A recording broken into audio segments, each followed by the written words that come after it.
Hello नमस्ते, कसे आहात सगळे? छान ना? मी पण मस्त आहे. आज आपल्या सबस्क्रायबर अर्चना आपटे यांचा प्रश्न घेतेय मी.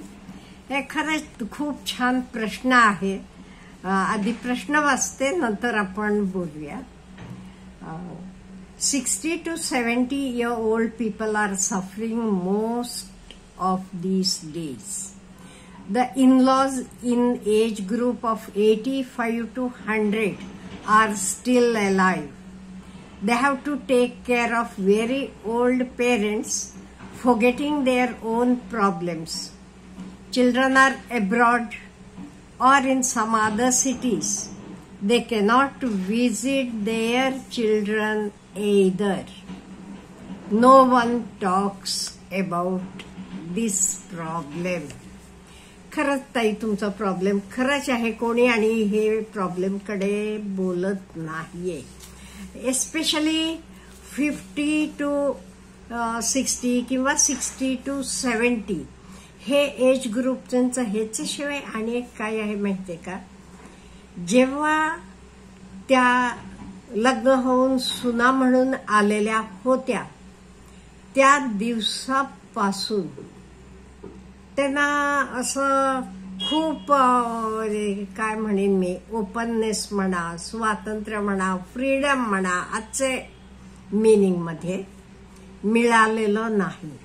किंवा तेव्हाचा तो काळ पण तसंच होता. मोठेही सांगितलेलं ऐकायचं, काही तेही सांगितलेलं फॉलो करायचं, असं होता. म्हणून ही पिढी का नाही अगदी मोठ्यांना घाबरून हे करून तसे ते मोठे झाले. आणि आज आता त्यांना सुना आलेल्या आहेत. त्यामुळे आज कितीतरी जणी मी बघितले सुनांना घाबरून, सुनांचे तालावर त्यांना जगावं लागते. आता स्वातंत्र्य नव्हतं तेव्हा म्हणताना मी तुम्हाला एक एक्झाम्पल सांगते आमच्या आईचा. आमची आई म्हणायची, वर्षाचं साड्या म्हणा, हे कपडे आणताना एकदम आणायचे. ह्या बायका जात नव्हत्या बाहेर. आमच्या घरात आई होती, आत्या होती आणि आजी होती. एकदम वर्षाला काय 2-2 साड्या काय आणायच्या होत्या तर सारखा सगळ्यांना एकदम आणायचे. आणि कधी बायका जात नव्हत्या. पुरुष बाहेर गेल्या वेळा वर्षाची खरेदी व्हायची. आणि घरी आणल्यावर आधी त्यातल्या हवी असलेली साडी आमची आत्या उचलणार म्हणे, मग आजी, मग उरलेली साडी आमच्या आईचे वाटणीला यायची. असं आई. मी तिला म्हटलं, तू कसं काय गप्प बसलीयस? सगळे घेतल्यावर उरलेली दरवर्षी तुझे बाजू कसं काय तू गप्प? आई म्हणाली, काय आहे ते फरक? फक्त साड्यात काही फरक नव्हता. काठ, पदर, रंग एवढा फरक. क्वालिटी सेम असायची. मग रंग हा काय तो काय, त्यात काय. म्हणजे किती सॅटिस्फॅक्शन होतं बघा ह्या पिढीला. असं सगळ्यांचं असावं त्या काळी. त्या खूप सॅटिस्फाईड होत्या एवढं सगळं असून सुद्धा.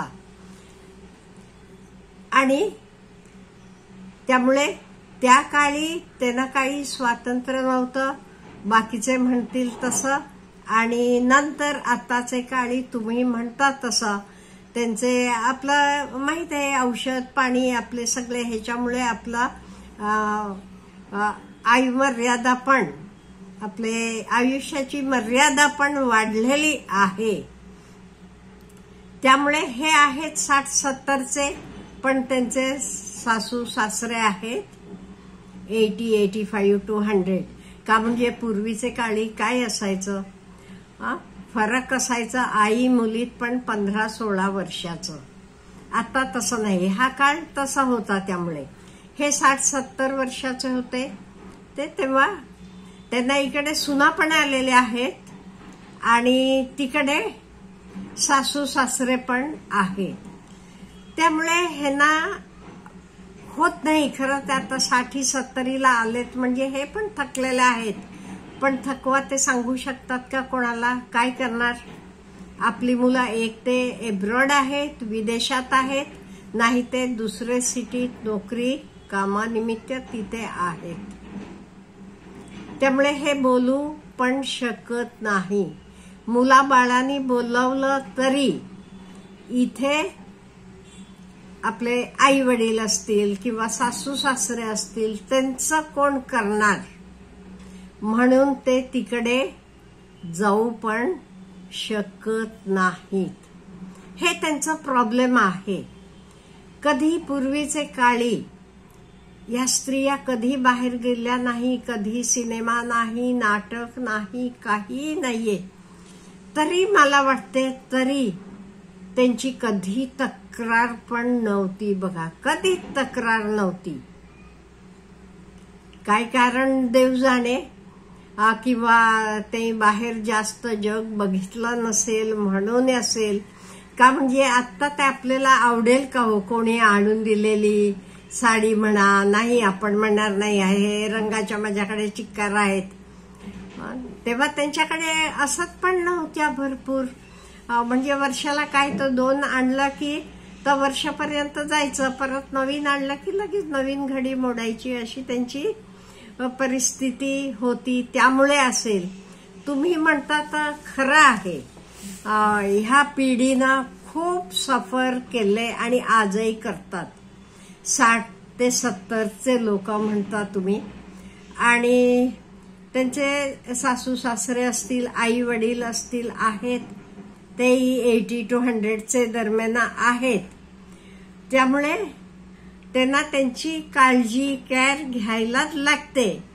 आणि एट द सेम टाइम त्यांचं वय झालं असलं तरी त्यांना काही करू शकत नाही का, म्हणजे मुलगा सून असली तरी सून नोकरीला जाते.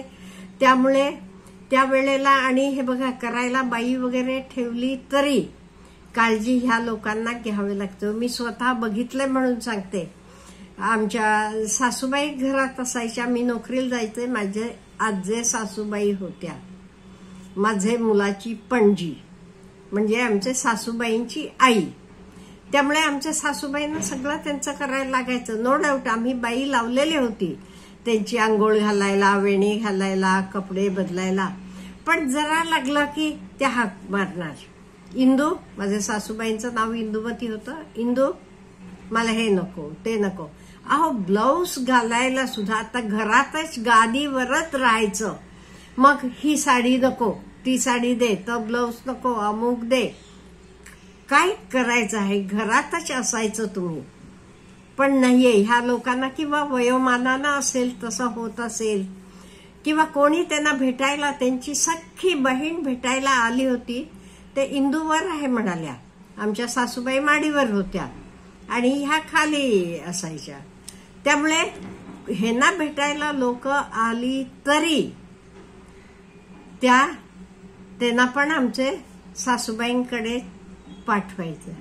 एवढेच काय, जरा मनाप्रमाणे झालं नाही, आपलं ऐकलं नाही की त्याला अवलंबून, म्हणजे त्याला सूट होणारे भजन म्हणायच्या, त्या गाणी म्हणायच्या. आमच्या सासूबाई नंतर बोलायच्या त्यांना, तरी म्हणजे तरी प्रेमानं करायच्या.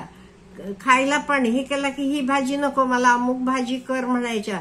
ही भाजी काय रोज करतेस, अमुक करते, अमुक तमुक.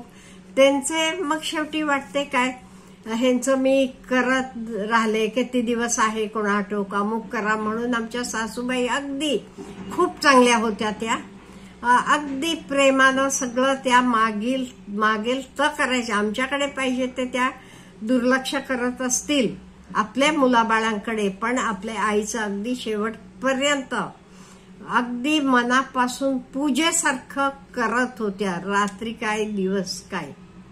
आणि एवढं करून सुद्धा मी शेअर करते, आता काही आपली फॅमिली आहात तुम्ही म्हणून. माझ्या आजी सासूबाई गेल्यावर वर्षाचे आत माझ्या सासूबाई पण गेल्या. म्हणजे आमचे सासूबाईंचा 10वा आणि आजी सासूबाईंचा 13वा एकाच दिवशी झाल्या. म्हणून सगळे लोक म्हणायचे बहुतेक स्वर्गात गेल्यावर पण माझ्या आजी सासूबाईंना करमलं नाही, इंदू ये तू लवकर ये म्हणून बोलवून घेतल्या. म्हणून वर्षाचे आत ह्यांना पण मरण आलं. तुम्ही म्हणता तर खरं आहे अर्चनाताई, ह्या पिढीनं खूप सोसले. त्यांच्याकडे आपण बघितलं का नाही? आपण खूप लकी आहोत हल्लीची माणसं. हे खूप सोसले आणि म्हणावं तसं त्यांना काही तेवढं एन्जॉयमेंट म्हणा आत्ताचे शब्दात म्हटलं की मिळालं नाही. त्या करत गेले आणि करत जातात अजूनही काही लोक, आणि कशाबद्दलही तक्रार करत नाहीत. हे मला खूप आश्चर्य वाटते. तक्रार न करता ते करतात. आपल्याला काय बोलायचं आहे ह्याच्याबद्दल प्लीज मला कळवा. Have a good day.